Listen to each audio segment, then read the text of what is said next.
I told you, Priya, I don't take walk-ins, especially ones who don't even speak proper English. Dr. Matthew Carter's voice was laced with irritation as he stood in the doorway of his office, staring at the young Indian man sitting in the waiting area.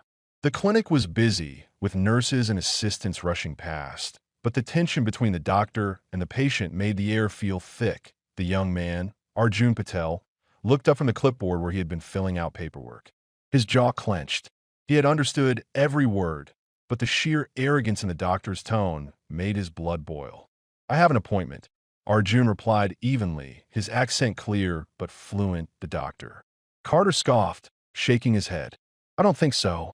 This clinic doesn't accept charity cases. You might want to try the free clinic downtown. A few gasps came from nearby staff members who overheard the exchange, but no one dared to challenge Dr. Carter. He was one of the top surgeons in the hospital, brilliant, respected, and utterly insufferable. Priya, the receptionist, looked uncomfortable as she held up the appointment schedule.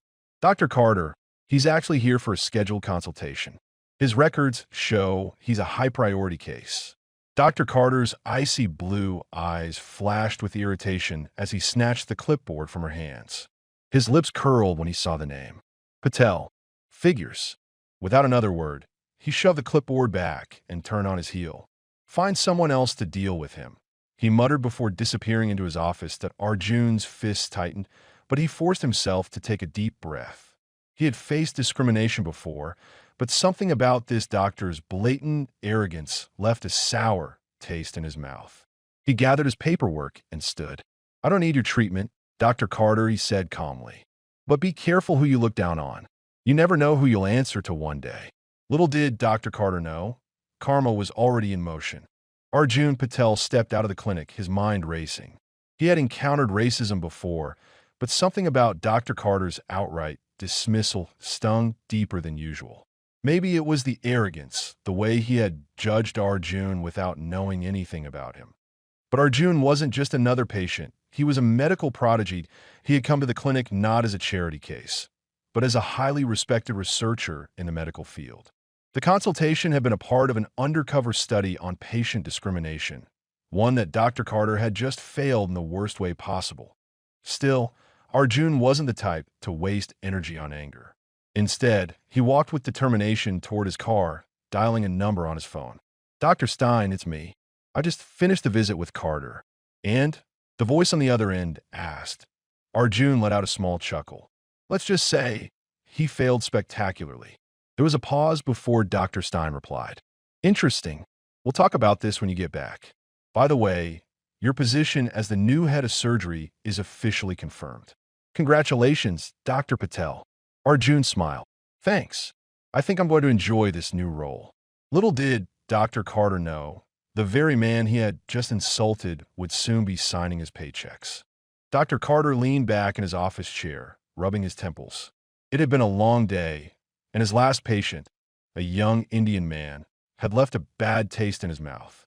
Dr. Carter, you have a meeting with the new head of surgery tomorrow morning, his assistant reminded him as she peeked into his office. Right, he muttered, barely paying attention. He wasn't thrilled about meeting the new boss. Rumor had it that the hospital board had chosen some so-called genius, probably another bureaucrat who cared more about research grants than actual medicine. Shaking his head, he gathered his things and left for the night, unaware that tomorrow would change everything. The next morning, Dr. Carter strolled into the hospital's conference room, a coffee in one hand and his phone in the other. He barely acknowledged the staff already seated around the long table. All right, let's get this over with, he muttered under his breath as the hospital director stood up to speak. Ladies and gentlemen, it is my pleasure to introduce our new head of surgery, Dr. Arjun Patel. Dr. Carter's coffee nearly slipped from his hand. He turned, expecting to see someone else. Anyone else. But there he was, the same young man he had refused to treat just yesterday. Arjun Patel walked to the front of the room, calm and composed. His sharp navy blue suit contrasted with the casual attire he had worn at the clinic, making him look even more powerful. He scanned the room, and when his gaze finally met Dr. Carter's, there was a flicker of recognition. For a brief second, Dr. Carter felt something he hadn't felt in years: fear. Dr. Carter swallowed hard, his throat suddenly dry. The murmurs in the room blurred into a distant hum as his mind raced. No, it can't be him, he thought, but there was no mistaking it. The same patient he had refused to treat the day before now stood at the head of the table, commanding the attention of some of the most respected doctors in the hospital. Dr. Patel clasped his hands behind his back, his voice steady and authoritative. I want to thank everyone for the warm welcome. I know stepping into this role comes with great responsibility, and I look forward to working with each of you to ensure we continue providing excellent care for our patients. His gaze swept across the room before settling on Dr. Carter. For a split second, a hint of amusement flickered in his eyes, but he said nothing. Instead, he continued addressing the room. My philosophy is simple. Every patient, regardless of their background, deserves respect and care. We are here to heal, not to judge. Dr. Carter felt his stomach tighten. He knew those words were meant for him. After the meeting, Dr. Carter tried to slip out unnoticed, but just as he reached the hallway, he heard a voice behind him. Dr. Carter. He froze.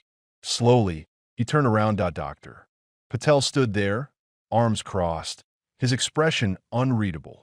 I believe we've met before, Patel said, tilting his head slightly. Carter cleared his throat. Dr. Patel, yesterday. At the clinic, Patel interrupted, his voice firm but not aggressive. You refused to treat me, didn't you? Dr. Carter felt heat rise to his face. He opened his mouth to respond, but found no words. Patel stepped closer. Tell me something, Dr. Carter. If I had been a wealthy donor or a colleague, would you have treated me differently? Carter clenched his jaw. I didn't realize I was a doctor. Patel finished for him. Or didn't realize that a person's worth isn't determined by their skin color. The silence between them was deafening to Dr. Patel sighed, shaking his head. I'm not here to punish you, Dr. Carter, but I hope you reflect on this.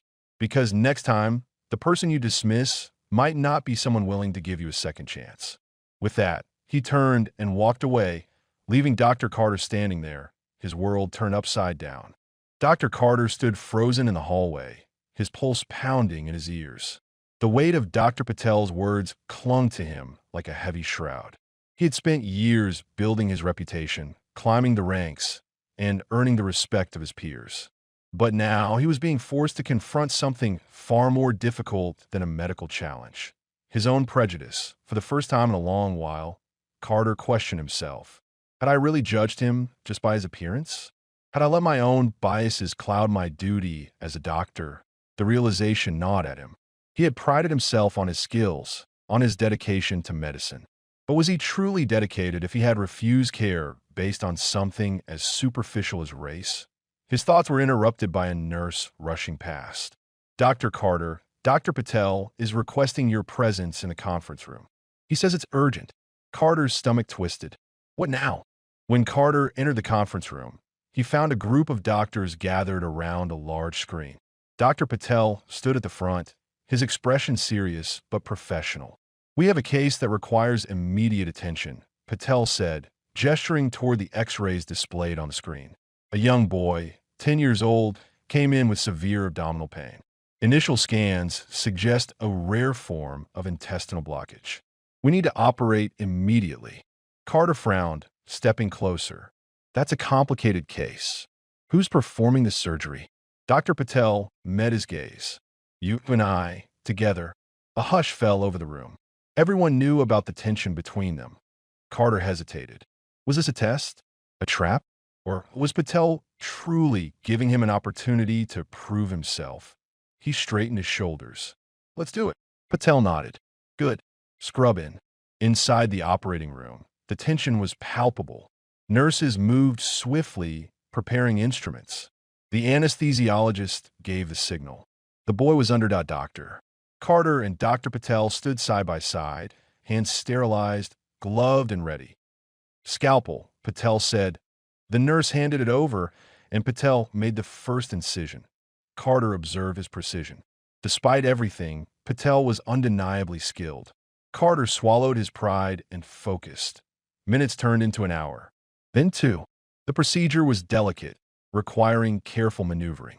At one critical moment, Patel glanced at Carter. "I need you to take over." Carter's hands hovered above the patient. He looked at Patel, who gave him a firm nod that he trusts me. After everything, summoning every ounce of skill, Carter took control. The silence in the room was heavy as he carefully removed the blockage. The monitor beeped steadily. The boy's vitals remained stable. Finally, after 3 intense hours, the surgery was complete. Patel stepped back. "Good work, Dr. Carter." Carter let out a breath he hadn't realized he was holding. "You too." For the first time, he saw Patel not as an opponent, not as a reminder of his past mistake, but as a colleague, as an equal.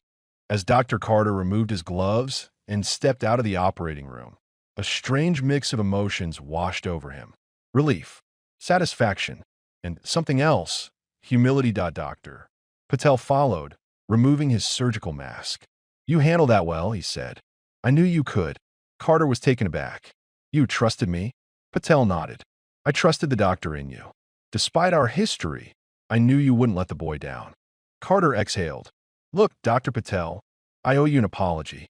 The way I treated you when you first came here was wrong. I was wrong."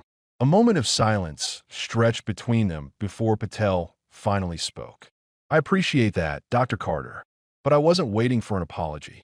I just wanted you to see that medicine isn't about who we are, it's about what we do." Carter felt a lump in his throat. Before he could respond, the boy's mother rushed into the hallway, tears streaming down her face. "Doctor, how's my son?" Patel turned to her with a reassuring smile. "The surgery was a success. He'll need some time to recover, but he's going to be just fine." The mother collapsed into a mix of sobs and laughter, grabbing Patel's hands. "Thank you. Thank you both." Carter watched as Patel comforted the mother, and in that moment he saw something he had been blind to before. True leadership wasn't about authority. It was about compassion.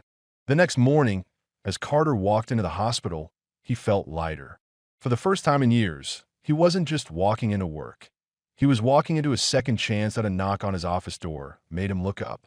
Dr. Patel stood there, holding a file. "Administrative meeting in 5 minutes. We're reviewing new department changes." Carter frowned. "Department changes?" Patel smirked. "Didn't you hear? Dr. Reynolds retired last night. They need a new chief of surgery." Carter blinked. "Wait, does that mean?" Patel extended a hand. "I'm your new boss, Dr. Carter." The weight of those words hit Carter like a freight train. A moment ago, he would have bristled at the idea. Now, he simply smiled. He shook Patel's hand. "Guess I'll have to get used to taking orders from you." Patel grinned. "Just as long as you remember, it's never about who's in charge. It's about the lives we save." Carter nodded. For the first time, he truly understood. And just like that, his redemption was complete.